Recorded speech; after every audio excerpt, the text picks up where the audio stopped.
Bon, l'un des drames de notre pays, c'est le populisme. Hein. Ce monsieur est vice-président d'un parti politique. Lui-même a grippé un homme qui s'appelle Assalé Timoko, qui va être président de la République. Il n'a aucune leçon à nous donner. Il aurait pu se présenter lui-même.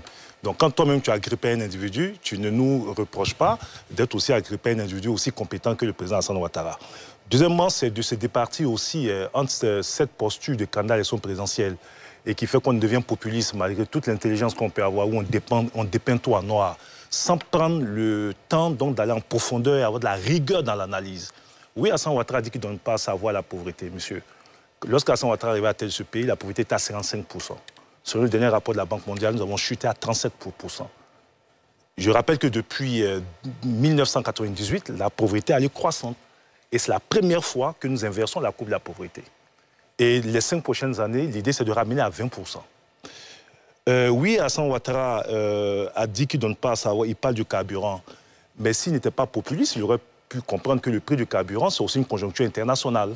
Le prix du baril, ce n'est pas la Côte d'Ivoire qui fixe le prix du baril. Mais ce qu'Alassane Ouattara a fait, lorsque l'année passée, l'année surpassée, le coût du baril à l'international est monté et que partout dans le monde, le prix du carburant est monté, nous avons subventionné à coût de centaines de milliards, près de 600 milliards de francs CFA, pour ne pas que nos populations subissent le choc donc, de la montée du prix sur le plan international. Et pas de la lutte contre la corruption, mais lorsque Alassane Ouattara arrivait, la Côte d'Ivoire était classée 155e pays le plus corrompu au monde. Aujourd'hui, nous sommes 69e. C'est-à-dire que les réformes qui ont été faites, même si la corruption existe toujours, ces réformes nous ont permis d'améliorer notre classement et d'améliorer les mécanismes de contrôle et de sanction. Vous avez donné quelques indicateurs tout à l'heure, 1400 milliards de francs CFA par an, mais qui vous donne ces chiffres? C'est la haute autorité de la bonne gouvernance. Oui, mais la haute autorité de la bonne gouvernance est l'émanation d'Alassane Ouattara. Donc il a créé un instrument fiable qui permet donc non seulement de mesurer le degré de corruption et donc d'évaluer l'impact, mais surtout de faire des sanctions. Ce que vous ne dites pas, c'est que la haute autorité a épinglé beaucoup de fonctionnaires, etc. Certains même sont passés devant les tribunaux, d'autres sont en prison, etc. Vous parlez d'impunité liée à l'acquis post-électoral. Je vous rappelle qu'en 2020, lorsque nous avons eu les conflits que nous avons connus et que le processus judiciaire s'est mis en œuvre, mais on n'a pas trié. Hein. Je peux vous dire que certains sont encore en prison. Je parle de la crise de 2020. Il s'est trouvé des militants de l'opposition qui sont en prison. Des militants se réclamant proches d'Alassane Ouattara qui sont en prison. C'est ça une justice. Donc, j'espère qu'un jour... dans 50 ans, vous arrivez aux affaires. Mais je veux dire, on peut être opposant et sans verser dans le populisme. Voilà. Je reviendrai à vous, Israël, tout à l'heure. Ne vous inquiétez pas. Le temps de... Oui, monsieur le ministre, allez-y. Allez-y. Alors, je voudrais simplement rappeler à monsieur Israël Guébo que nous sommes du RHDP, Touré l'a dit. Nous, notre candidat, c'est Alassane Ouattara. Il a droit à un mandat, nous, on le soutient pour tout le travail qu'il a fait. Vous avez parlé de bilan. Mais je ne sais pas si vous êtes dans ce pays. Vraiment, je m'étonne qu'un Ivoirien qui vit en Côte d'Ivoire, je pense que jusqu'à ce que le président Alassane Ouattara arrive au pouvoir, on avait 2 ponts dans Abidjan. Le premier pont fait sous la période coloniale, qui a été inauguré, le pont Houphouët-Boigny, qui a été inauguré en 1957. Le deuxième pont, le pont de Gaulle, a été inauguré en 1970. Et le troisième pont, le pont Henri Konan Bédié, a été inauguré en 2014. C'est-à-dire qu'on a mis 44 ans pour construire un 3e pont. Le président Alassane Ouattara a fait le 4e pont, a fait le 5e pont.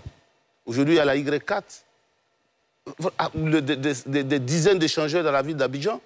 Mais je tiens à vous rappeler qu'avant que le président Alassane Ouattara arrive au pouvoir, l'autoroute s'arrêtait un peu avant Yamoussoukro. C'est lui qui a inauguré Saint-Groupe-Yamoussoukro. Aujourd'hui, l'autoroute arrive au nord de Bouaké. En dehors d'Abidjan, il y a les villes secondaires. Si vous prenez dans le domaine de l'éducation, de l'indépendance jusqu'en 2011, il y avait environ 300 lycées et collèges. Aujourd'hui, nous sommes à 900 lycées et collèges. C'est-à-dire que sous le président Alassane Ouattara, on a construit en 15 ans plus de 600 lycées et collèges. Mais je tiens à vous rappeler, monsieur Guébo, si vous parlez de pauvreté, que tout a augmenté, mais vous pouvez aussi vous rappeler que le salaire des fonctionnaires a augmenté. Lorsque le président Alassane Ouattara arrivait au pouvoir, les salaires ont augmenté. Lorsque le président Alassane Ouattara arrivait au pouvoir, la masse salariale des fonctionnaires était de 900 milliards de francs CFA. Je tiens à vous rappeler que la masse salariale des fonctionnaires aujourd'hui est de plus de 2300 milliards de francs CFA. Ça, c'est la réalité. Donc, de 900 milliards à 2300 milliards, vous ne pouvez pas dire que le pouvoir d'achat des Ivoiriens n'a pas augmenté. Lorsque le président Alassane Ouattara est arrivé au pouvoir, le SMIC était à 36 000 francs CFA. Aujourd'hui, le SMIC est à 75 000 francs CFA. Je pense que... et ça, c'est donc... allons dans d'autres secteurs. Prenez les universités. Le professeur Atu Banga est là. Quand le président Alassane Ouattara arrivait, il n'y avait que 3 universités. Bientôt, on va finir l'université de Bondoukou. On passera à 10 universités. Déjà terminé. Et vous prenez dans le domaine de la santé, c'est pareil. Donc vraiment, je ne sais pas de quoi vous parlez. Quand vous parlez de bilan, on souhaiterait qu'on ait un jour un débat entre votre parti et le RHDP pour qu'on puisse discuter de bilan. Parce que je pense que vous, quand vous venez sur le plateau, plutôt que de critiquer le RHDP, vous devez nous dire que pour les 5 années qui viennent, lorsque, si par extraordinaire, votre candidat arrive au pouvoir, qu'est-ce que vous allez pouvoir faire? C'est pas le sujet de ce soir. Bon, enfin, qu'est-ce que vous allez pouvoir... Non, j'arrive, laissez-moi terminer. Qu'est-ce que vous allez pouvoir faire dans le domaine de l'éducation, dans le domaine de la santé, dans le domaine des routes, dans dans le domaine de l'hydraulique? On va y arriver. On va y arriver. On va y arriver certainement. Merci beaucoup, monsieur le ministre. Alors, avant de vous donner la parole, professeur Banga, je reviendrai à vous tout à l'heure. Israël Guebo, c'est promis. Monsieur Serge Fassina, lui, il nous appelle, je ne sais plus d'où, ça fait un moment qu'il est au standard. Il a des questions sur les pré-congrès. Il estime que les pré-congrès ne sont pas statutaires. Monsieur Fassina, bonsoir. Est-ce que vous nous entendez? Oui, allô, bonsoir, monsieur Diarasouba. Est-ce que vous pouvez parler un peu plus fort, s'il vous plaît, et allez-y pour votre question? Oui, bonsoir, monsieur Diarasouba, je vous entends très bien. Très bien, votre question, s'il vous plaît. Bon, j'ai une question pour le ministre. C'est pour ça que vous êtes en ligne, allez-y. On nous a dit que les pré-congrès ne sont pas un organe statutaire. Mais nous nous rendons compte que c'est sur la base des décisions qui ont été prises lors des pré-congrès qu'on s'est basé pour ne pas organiser des élections pour la présidence du parti. Je voudrais avoir une explication et aussi une confirmation que les pré-congrès ne sont pas un organe statutaire. Et aussi, en même temps, faire une observation sur les différentes prises de parole de nos gouvernants qui ne rassurent pas. J'explique. Tantôt, on nous fait des déclarations et du jour au lendemain, on revient sur ces déclarations pour dire que soit le président ne reviendra pas, ne se représentera pas. Et aujourd'hui, on nous pose des arguments comme quoi il est légitime que le président se représente.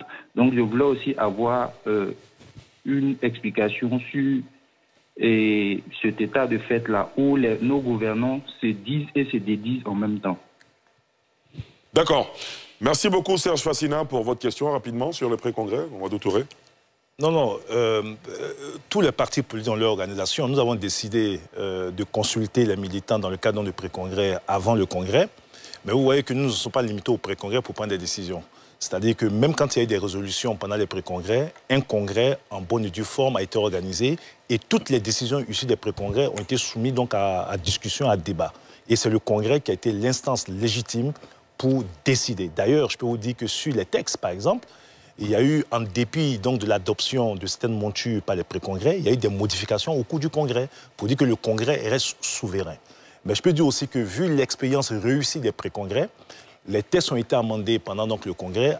Dorénavant, les pré-congrès font partie donc, des mécanismes de notre parti. Donc, ça, alors, la seconde chose, c'est la prise de parole donc, des leaders politiques qui changent, etc. D'abord, rappeler que ce débat, à mon sens, est épuisé. Pourquoi? Parce que, bon, on a suffisamment débattu depuis 5 ans, parce que c'est du réchauffé. Alassane Ouattara peut être candidat, il peut ne pas être candidat, il ne peut pas être candidat, la Constitution, etc.